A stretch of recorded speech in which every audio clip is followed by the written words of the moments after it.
21 février 2020, mesdames et messieurs, heureux de vous retrouver sur le plateau de l'essentiel. Comme tous les vendredis, c'est l'actualité, c'est l'analyse des faits saillants, en tout cas qui ont marqué toute la semaine. Et pour en parler, j'ai le plaisir, je ne vais pas respecter l'ordre protocolaire, même si sur ce plateau, j'ai un ministre, je vais commencer par l'ordre protocolaire dans la presse et je vais commencer par le confrère, le grand frère, Sambou Biagui, heureux de vous avoir sur le plateau de l'essentiel. Bonsoir. Bonsoir Abdoulaye Mbo, mon très cher ami, mon frère. Merci de l'invitation. Je salue mes co-débatteurs. Je salue également tous les téléspectateurs de la CNTV et de l'essentiel. Merci à vous. Alors, à ses côtés, j'ai l'honneur et le plaisir de recevoir Monsieur le ministre Pape Gorgui Ndong. Bonsoir, Monsieur le ministre Pape Gorgui. Monsieur Mbo, bonsoir et bonsoir à tous vos téléspectateurs. Bonsoir aussi à mes co-débatteurs, et particulièrement à l'ancien Sambou Biagui, qui est ici aujourd'hui. Je transmets aussi mes salutations à son jeune frère, Biagui, on a travaillé ensemble pendant longtemps. Aujourd'hui, il est au Mali. Salutations. Alors, je rappelle que le doyen Sambou Biagui, vous avez effectivement raison de dire doyen Sambou Biagui, le grand Sambou Biagui, qui a été mon maître de stage parmi tant d'autres, en tout cas, au moment où non, c'était un passage. Mes premières armes dans la presse. Alors, à ma gauche, j'ai le plaisir de recevoir M. Cheikh Sadibou Diop, coordonnateur du mouvement Alerte le Londonien. Bonsoir. Bonsoir Abdoulaye et bonsoir à M. le ministre, M. Pape Gorgui Ndong, à mon ami et frère Sambou Biagui et à tous vos téléspectateurs. Alors, je rappelle que tous les soirs, vous pouvez nous suivre sur la page Facebook, c'est CNTV l'officiel, mais également sur Facebook, j'allais dire, mais également sur YouTube, c'est le groupe des médias. Alors, Monsieur le ministre a porté Sambou Biagui une couleur verte. Le vert, c'est une couleur de vertu. Au regret de le constater, dans la presse, qu'est-ce qui se passe? Parce qu'en réalité, depuis un certain moment, on sent, on voit, on constate que ce sont des journalistes, justement, qui demandent des journalistes sans y mettre la forme. Ce sont des journalistes qui tapent sur des journalistes. On l'a vu avec l'épisode Pape Alé entre hier soir et ce matin. Merci Abdoulaye. Permettez-moi de renouveler mes salutations au ministre Pape Gorgui Ndong, que j'apprécie beaucoup, et également mon frère Cheikh Sadibou. On se connaît depuis très longtemps. Monsieur le ministre a évoqué tout à l'heure un frère qui a vraiment travaillé, qui a été son collaborateur.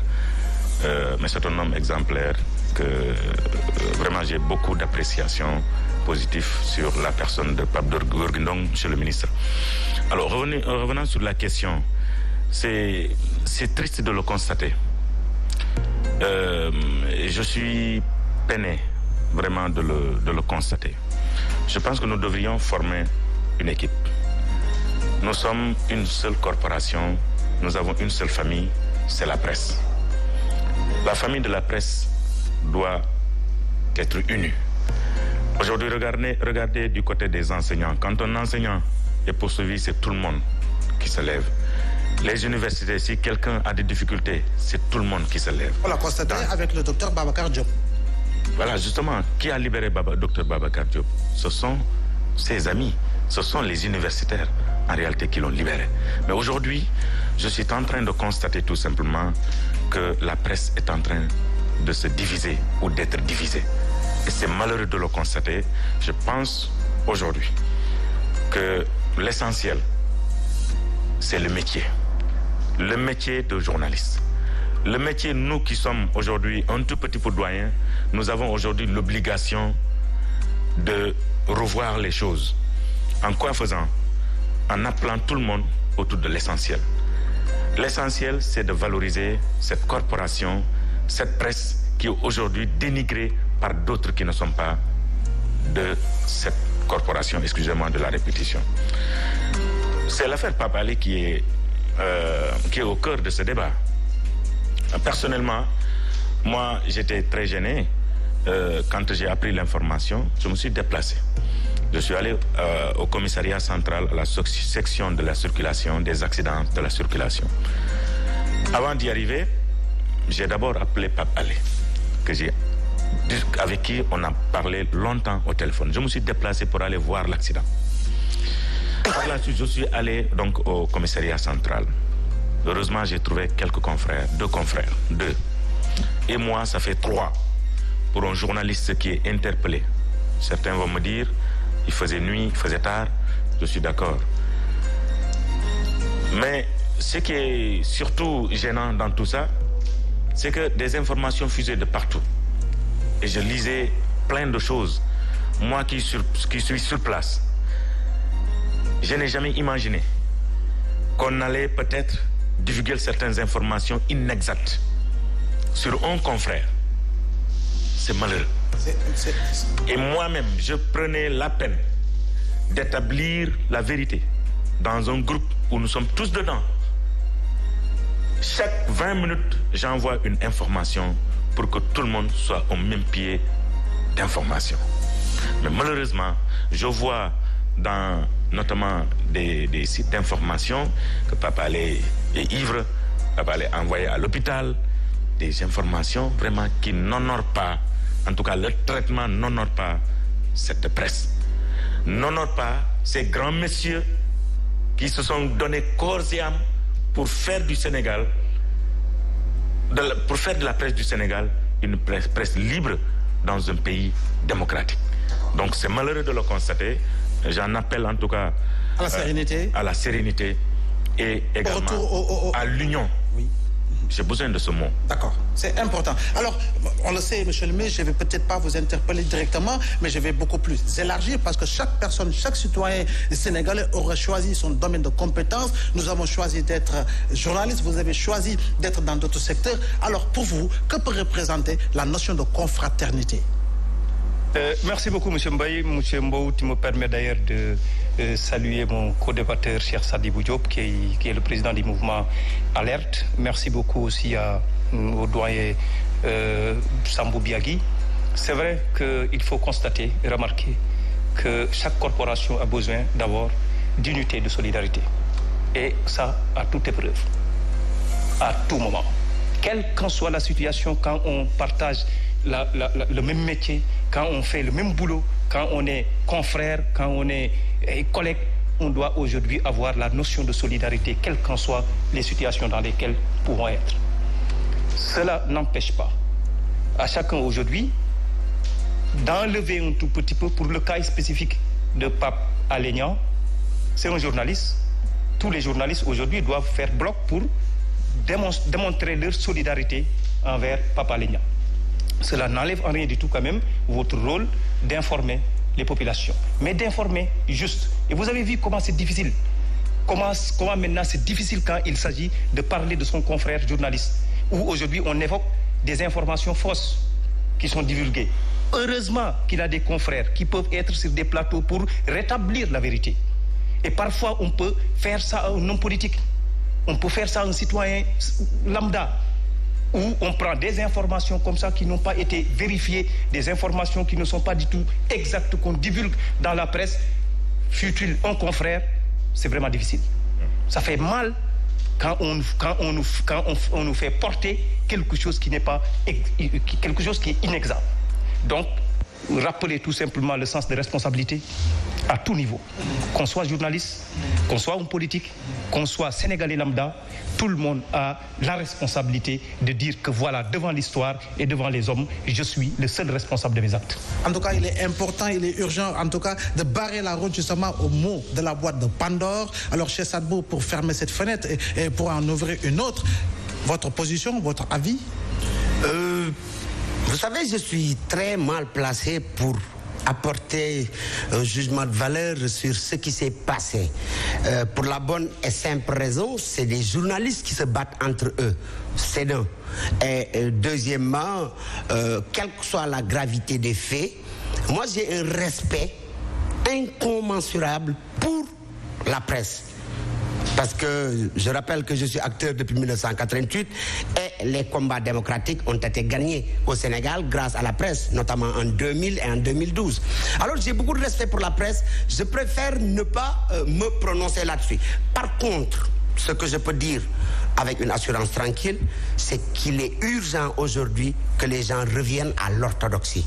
C'est quoi l'orthodoxie? Comme l'a dit M. le ministre, informer juste et informer vrai. Et c'est pas à moi de jouer au donneur de leçons, mais j'espère que à partir de ces contre-vérités qui ont été savamment distillées contre la personne de Pape Alé Niang, que la presse aura l'occasion, en tout cas, de s'autosaisir et de se faire mal pour critiquer elle-même la marche de cette presse. Car autrefois, des stars de musique, des hommes politiques, des financiers, des personnalités publiques ont été traînés dans la boue par cette même presse.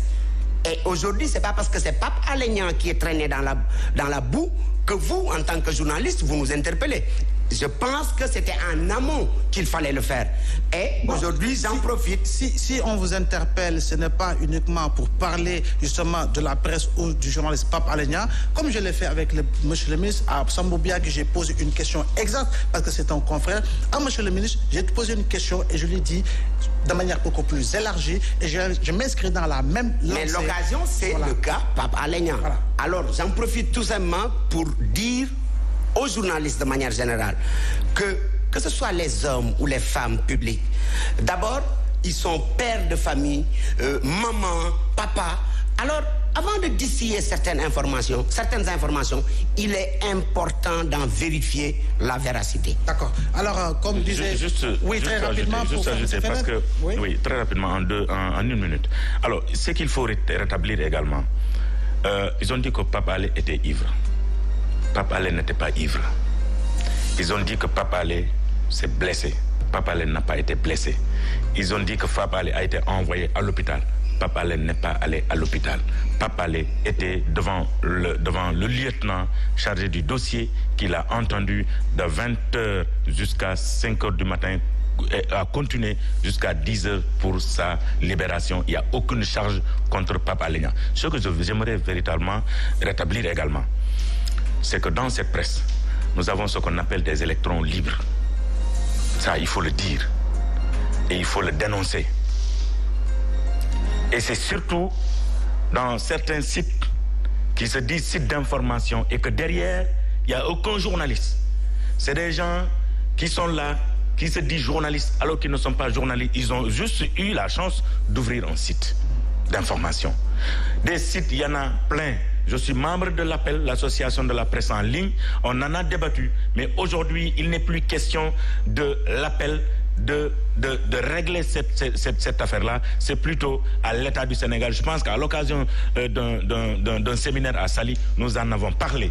Appel ne peut pas seulement régler ça. Il y a deux associations au Sénégal de la presse en ligne. Ces associations seules ne peuvent pas régler cette situation dans la presse en ligne. Il faut l'appui nécessaire de l'État. Et nous avons donné des pistes de solutions à l'État pour que véritablement que cela cesse. Alors, c'est l'occasion pour nous de dire grand bravo à toutes ces organisations autour de la presse sénégalaise, en commençant et par le syndicat justement des professionnels de l'information et de la communication, le CORED, l'APPEL et justement toute autre organisation comme la Convention des jeunes reporters qui sont en train de faire un travail magnifique. Osons espérons qu'avec la signature des décrets d'application portant code de la presse au Sénégal, justement, beaucoup de choses peuvent changer et beaucoup de choses pourront changer. Alors, nous souhaitons en tout cas un bon repos à notre confrère, à notre ami Pape Alé Niang, mais également à tous les confrères et à toutes les consoeurs. Mais comme disait McLuhan, le message est le message, mais pourvu justement que le contenu du message soit véridique, comme vous l'avez dit, monsieur. Alors, monsieur le ministre, on va ouvrir une autre fenêtre. Nous avons tous suivi avec intérêt le communiqué du Conseil des ministres datant de jeudi dernier, où le président de la République est revenu sur justement l'achat des voitures dans l'administration. Est-ce qu'on peut dire, est-ce qu'on peut affirmer, on peut soutenir et clamer qu'en réalité, il y a une gabegie persistante dans la gestion justement de la gouvernance du président Macky Sall?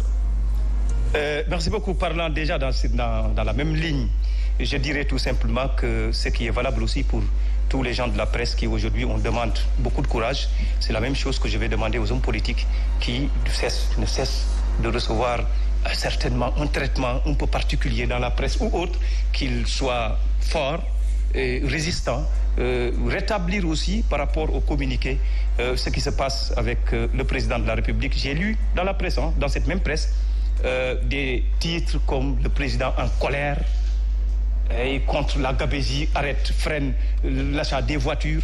Il faut revenir à l'orthodoxie.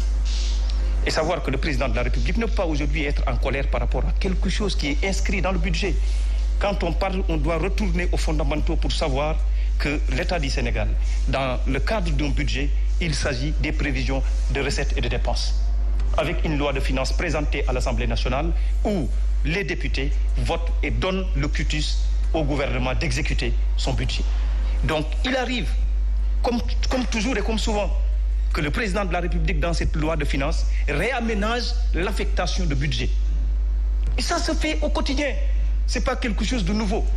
On peut avoir, par exemple, aujourd'hui, si on avait une urgence dans notre pays, et force est de constater qu'il peut y avoir un réaménagement budgétaire. Ce n'est pas une loi de finances rectificative, mais un réaménagement budgétaire où des crédits vont être affectés pour autre chose. Donc on ne peut pas aujourd'hui, si le président de la République voit et regarde que ces 5 milliards peuvent aller régler autre chose, le président de la République est libre de dire que voilà, les crédits qui ont été aujourd'hui prévus pour l'achat des véhicules, moi je réaffecte ces crédits-là vers d'autres dépenses beaucoup plus prioritaires à son avis. Donc ce n'est pas aujourd'hui une gabegie ou autre. Dans la vision du président de la République et dans sa politique, le président de la République a suffisamment démontré au peuple sénégalais qu'il lutte contre des dépenses dispendiaires, la gabegie, que le président de la République est pour la réduction du train de vie de l'État. Et ça, c'est à beaucoup de niveaux que le président de la République a agi pour dire aux Sénégalais que voilà, tout ce qui concerne les dépenses de prestige, moi je ne suis pas inscrit dans cette ligne, mais dans la nomenclature budgétaire, vous pouvez lire qu'il y a beaucoup de dépenses, il y a beaucoup de choses. Le gouvernement a renoncé énormément de choses pour permettre à des secteurs prioritaires d'avoir de l'argent pour leur financement. Donc, ce n'est pas aujourd'hui une information de dire aux Sénégalais que, oui, ce qui se passe, c'est que dans le cadre de l'achat des véhicules, il y a la DMTA qui est chargée aujourd'hui de faire les commandes pour l'ensemble des ministères. Mais il y a de ces ministères-là qui font exception, à qui on autorise l'achat de véhicules ou de direction. Par rapport à certaines urgences. Oui, par rapport à certaines urgences. Donc, on enlève dans la tête du Sénégalais que c'est des détournements de deniers publics, que c'est du vol ou autre, mais c'est des choses qui arrivent régulièrement, qui arrivent au quotidien dans la gestion de notre pays, surtout dans la gestion des finances de notre pays. Donc ce qui est important, c'est que le président de la République, face à certaines urgences, puisse prendre la mesure et la décision de dire que ces crédits vont être réaffectés pour certainement des dépenses beaucoup plus prioritaires que aller acheter des achats pour des véhicules pour certains ministères. Donc certaines choses qui se disent dans la presse, c'est un tout petit peu méconnaître comment la loi de finances fonctionne, comment les dépenses dans le budget fonctionnent, mais je ne crois pas qu'il y ait scandale par rapport à ça. Alors cher Sadibou Diop, on le sait pertinemment, entre 2012 à nos jours, c'est pratiquement près de 400 milliards qui ont été dépensés justement dans l'achat de véhicules. Si on fait un tout petit peu la comparaison avec un pays comme le Rwanda, où le président Kagame a préféré justement vendre aux enchères, en tout cas la majorité, sinon la totalité des véhicules de l'administration rwandaise, est-ce qu'aujourd'hui, par rapport aux urgences que nous avons en termes d'éducation, en termes de santé, en termes en tout cas des secteurs prioritaires, il ne faudrait pas orienter justement, comme l'ont dit, en tout cas certaines dépenses par rapport à ces secteurs qui sont quand même prioritaires? Moi, je veux bien croire le ministre Pape Gorgui Ndong, pour qui j'ai beaucoup de respect. Et j'ose croire et espérer qu'il se trompe de bonne foi.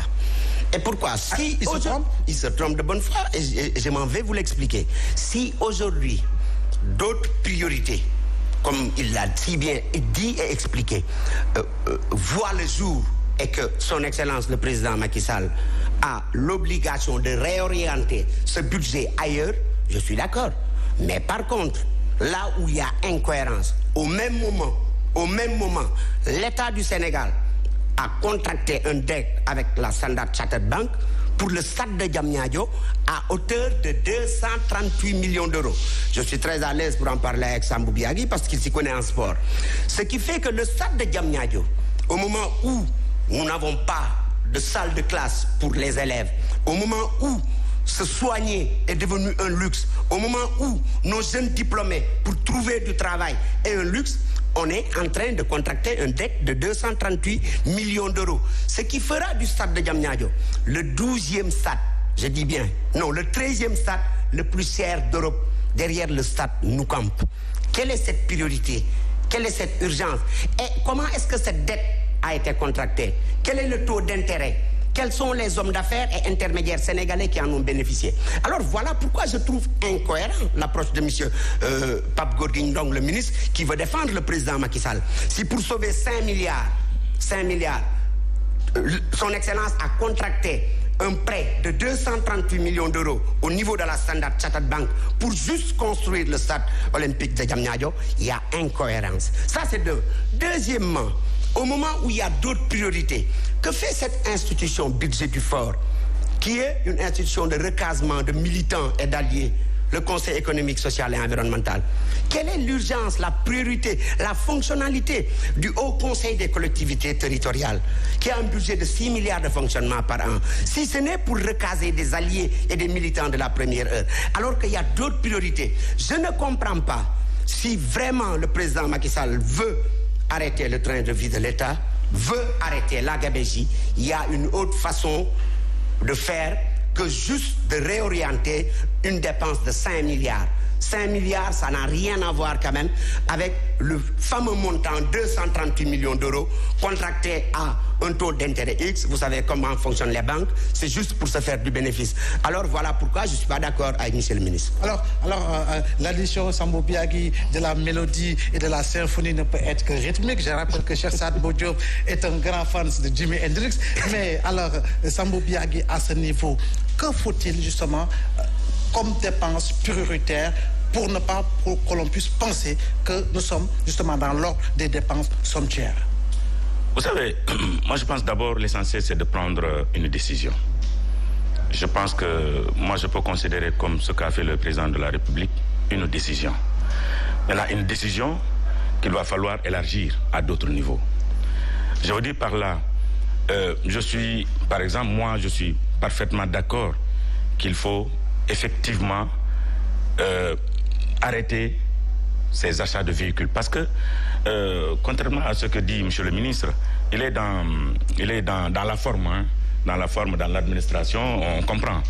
Mais aujourd'hui, il est dans la politique. Moi-même, je suis dans la politique. On sait qu'aujourd'hui, il y a une concurrence déloyale entre les responsables politiques du même parti. Je ne dis même pas l'opposition et le parti au pouvoir, mais du même parti. Parce que Cheikh Sadibou est dans mon quartier, il est directeur. Moi, je suis dans mon quartier, je suis directeur. Je le vois rouler avec une très belle bagnole. Il faut que je roule avec une très belle bagnole. Voilà ce qui se passe. Et je pense que le président de la République a très bien compris. Il fallait arrêter ça.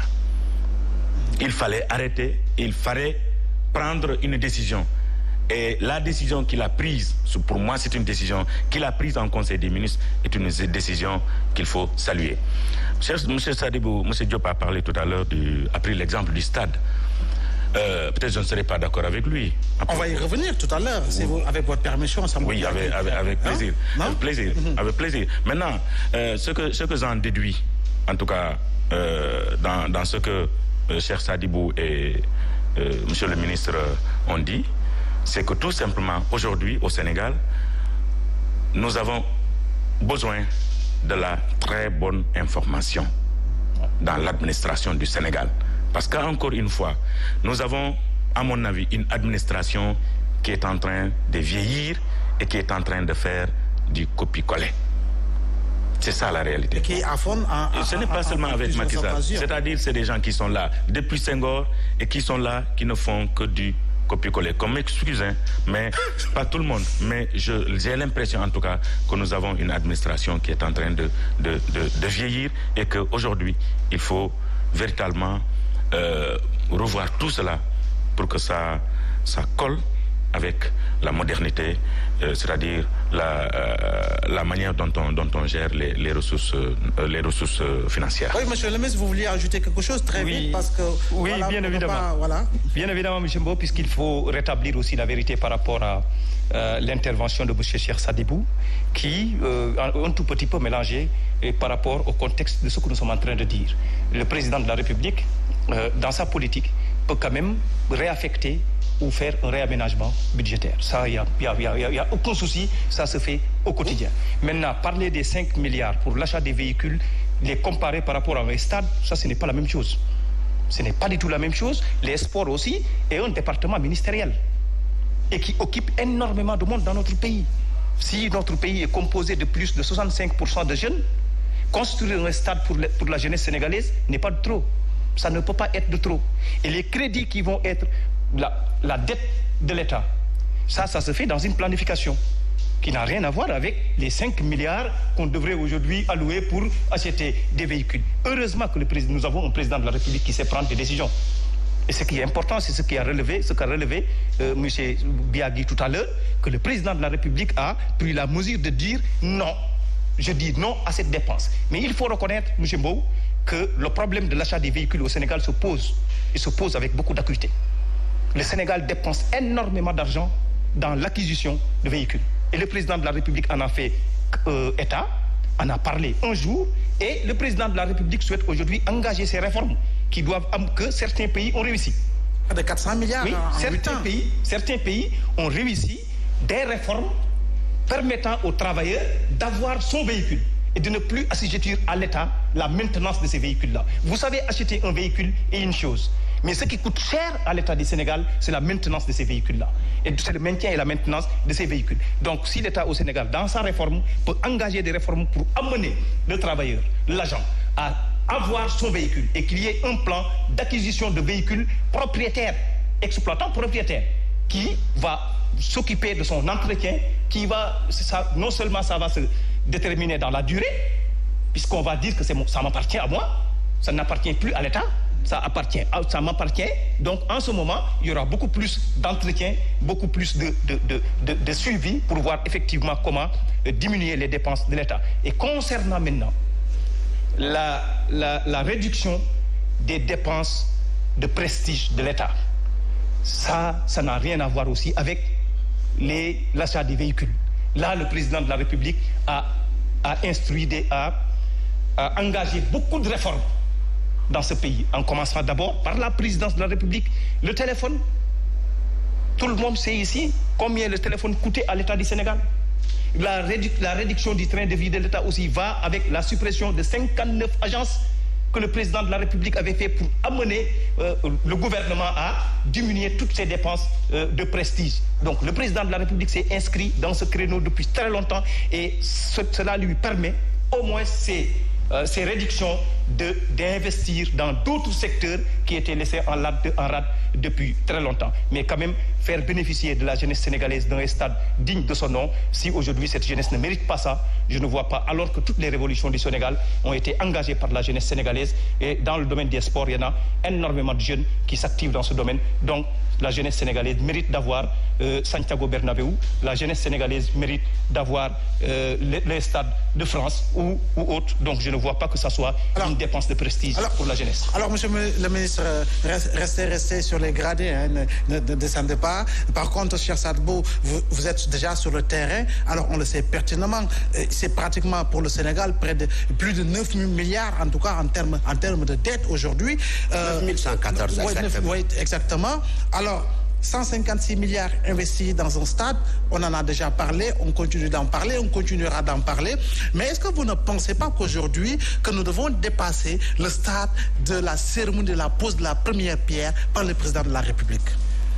Écoutez, moi j'aime bien échanger avec le ministre parce que je trouve que voilà, au moins il est courageux, contrairement aux autres responsables de la paix qui fuient les plateaux.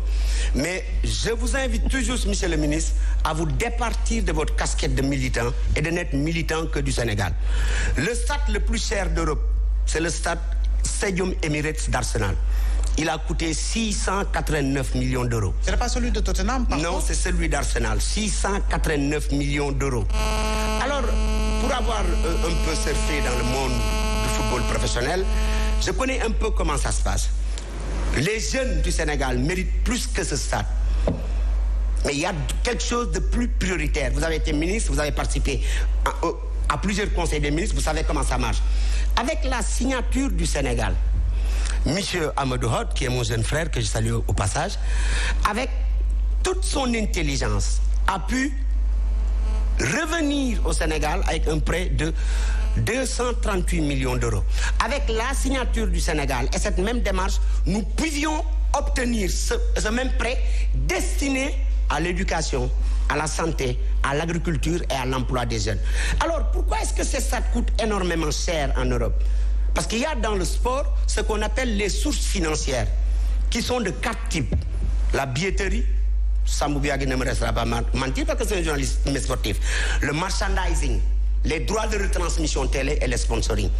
Des stades en Europe qui coûtent plus de 238 millions d'euros peuvent générer autant de dividendes en une seule année.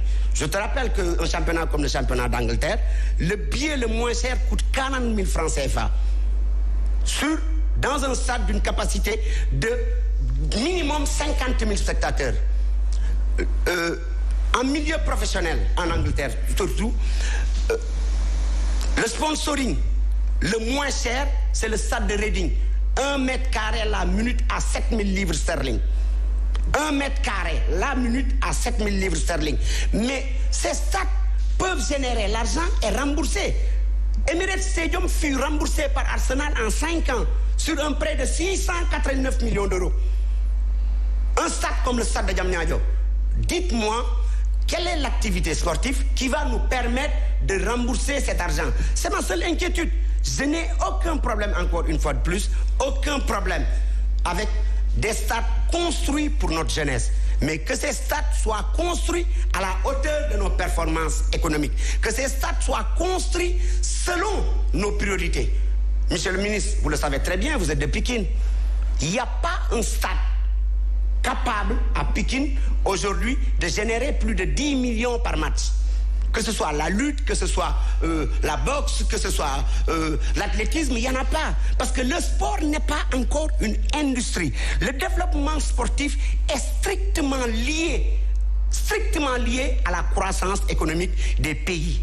Alors, je ne peux pas comprendre, au moment où, en tout cas, les étudiants tardent à recevoir leur bourse, au moment où vous, monsieur le ministre, vous recevez des milliers de jeunes chez vous qui vous demandent de l'emploi, que l'État du Sénégal investisse 238 millions dans un stade qui ne nous apportera absolument rien. Alors, je vous invite, monsieur le ministre, à vous départir de votre militantisme de la paix et d'être militant du Sénégal. Alors, ce stade est une dépense encore dont nous n'avons pas besoin. Alors, il faudra rappeler que M. Cheikh Sadbou parle d'un domaine qu'il connaît bien, parce qu'agent de jour, mais ancien défenseur ou ancien goal qui ne savait qu'arrêter que les corners.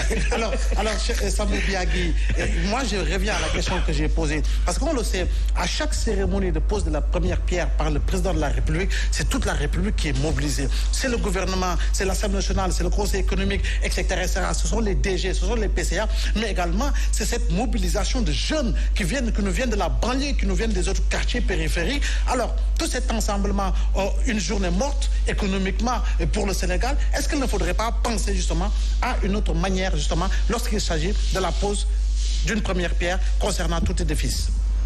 Oui, Abdou, je suis parfaitement en phase avec vous.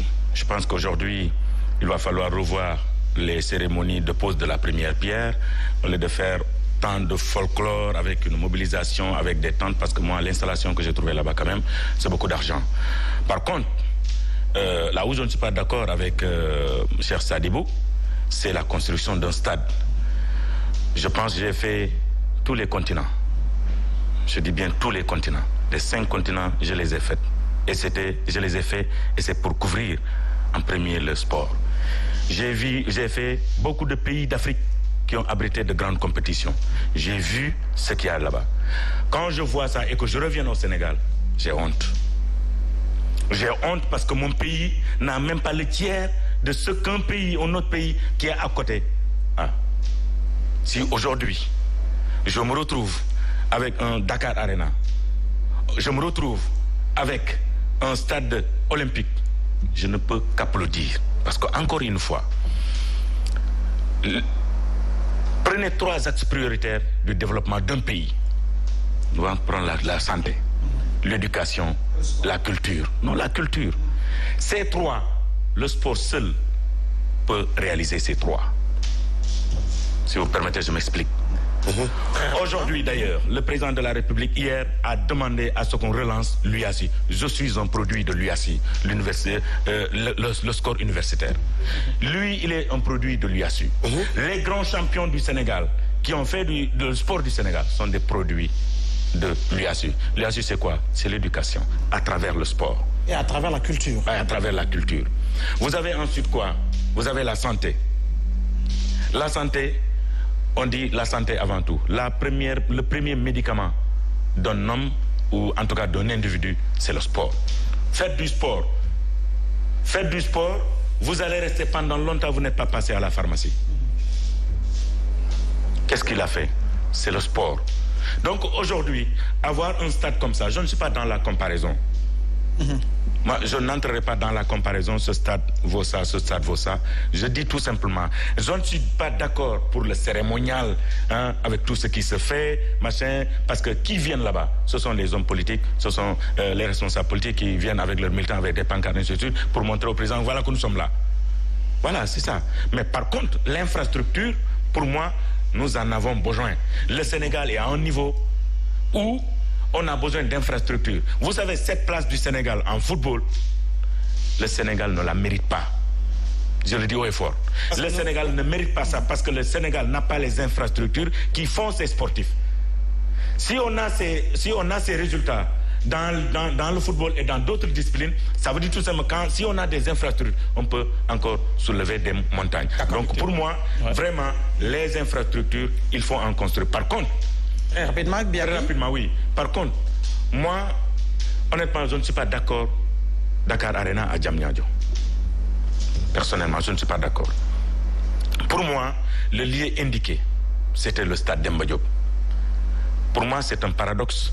L'État délègue ses pouvoirs à une association qui s'appelle Fédération Sénégalaise de Football. Et cette fédération, celui-là que vous avez délégué ses pouvoirs, revient vers vous, il vous dit, je signe un contrat.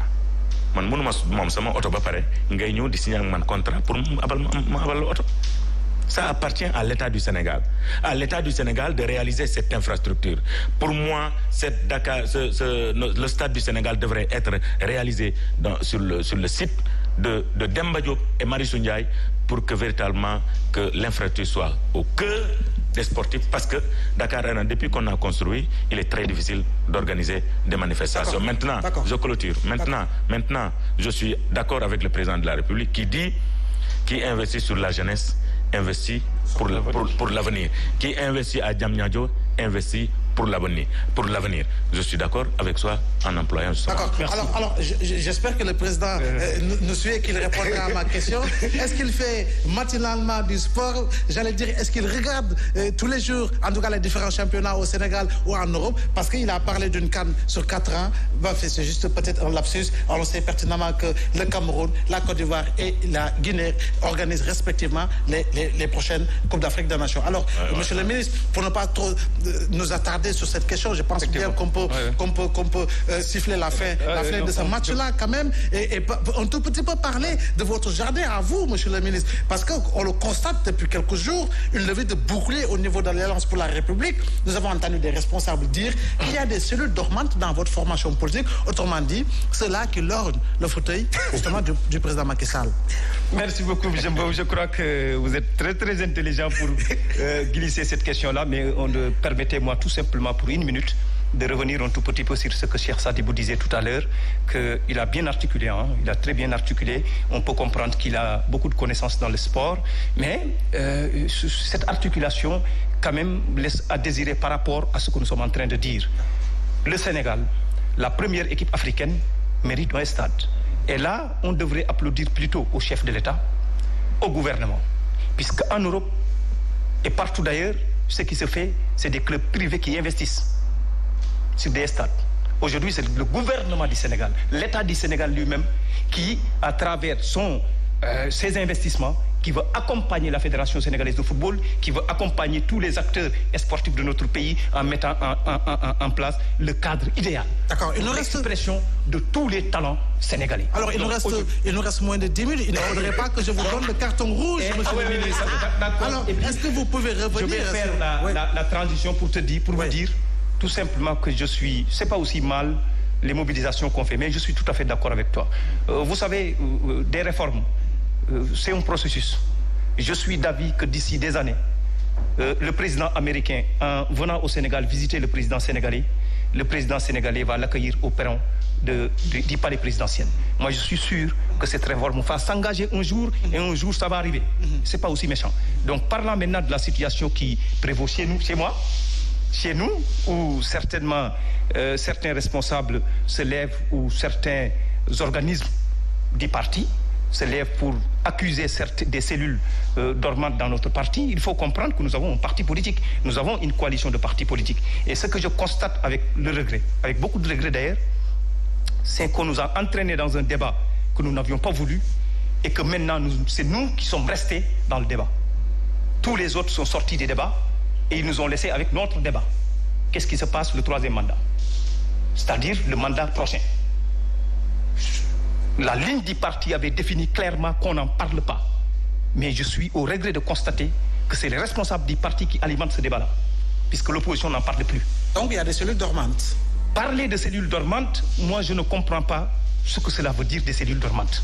Accuser comme ça aussi des responsables d'être derrière des complots, des traités de traite, moi je ne peux pas être d'accord avec ça. Moi je suis un responsable très libre, qui n'appartient à aucune cellule, qui n'appartient à aucune fronde, qui est un militant du président de la République, Macky Sall, qui n'agit et qui ne parle pour et par le président Macky Sall. Donc je suis libre de parler à ma guise. Maintenant, je crois que notre parti n'a pas tiré d'enseignement de ce que tous les autres partis ont vécu. Si le président Abdou Diouf était conscient qu'avec le départ de Moustapha Niasse et de Djiboka, il allait perdre le pouvoir, il n'allait pas engager des combats contre ça. Et si le président Abdoulaye Wade était conscient que le départ du président Macky Sall du Parti démocratique sénégalais allait lui faire perdre le pouvoir, il n'allait pas accepter que des faucons l'embarquent dans un combat qui n'était pas son combat. Si c'est nous qui avons vécu ça, et qui avons subi ça pour être président de la République, pourquoi maintenant des responsables, ou je ne sais pas qui, doivent aujourd'hui embarquer notre président de parti à s'en prendre à des camarades de parti? Je ne suis pas du tout d'accord. D'accord. Quelle qu'en soit la situation, des gens peuvent être maintenant dans notre parti et nourrir d'autres ambitions. C'est leur problème. Le jour viendra où ils seront obligés de se dévoiler. Ils seront obligés de faire face à leur destin. Et en ce moment, chaque responsable de parti prendra toute la responsabilité qui y est pour être aux côtés du chef de l'État, puisque ces gens qu'on parle, qu'est-ce qu'ils ont fait? D'accord. On ne donnera jamais un nom. Et je crois qu'une communication avait déjà réglé ça, M. Mbou, en nous disant que tout ce qui se passe, le président de la République est au courant. 10 secondes de règle. Oui, on a dit que tout ce qui se passe autour, c'est traître le président de la République est au courant. Si le président de la République est au courant de tout ce qui se fomente autour de lui, mais le président de la République, il n'est pas né de la dernière pluie politique. C'est quelqu'un qui n'a jamais parié sur le plan politique et perdre. D'accord. C'est quelqu'un qui est fait et qui prendra toutes ses responsabilités au moment venu. S'il y a des traîtres, c'est lui-même qui prendra toutes les responsabilités. Alors, monsieur le ministre, voilà. Sinon, je vous fais sortir de la table du Conseil des ministres de l'essentiel. Alors, cher Sadbou, très vite, parce qu'en 2 minutes, démocratie oblige, 1 minute pour vous, 1 minute pour monsieur Biagui. Alors, aujourd'hui, c'est l'Alliance pour la pagaille ou l'Alliance pour la République? Vous savez ce qui se passe à l'APR? Moi, je ne suis pas militant de l'APR. Et par respect pour les militants de l'APR, je préfère ne pas me prononcer là-dessus. Par contre, je parlerai d'une manière générale. L'absence de démocratie interne au sein des partis est en train de tuer la démocratie. Au nom de quoi des militants et responsables de l'APR n'ont pas le droit de se faire pressentir comme candidat en 2024, d'autant plus que nous sommes au dernier mandat du président de la République. Bonne interrogation, Sambou Biagui, le dernier mot avec votre permission. Vous-même, vous êtes à la télé, vous comprenez. Oui, tout à fait. Bon, j'aimerais vous remercier de l'invitation, remercier le ministre Pape Gorgui Ndong, remercier mon très cher ami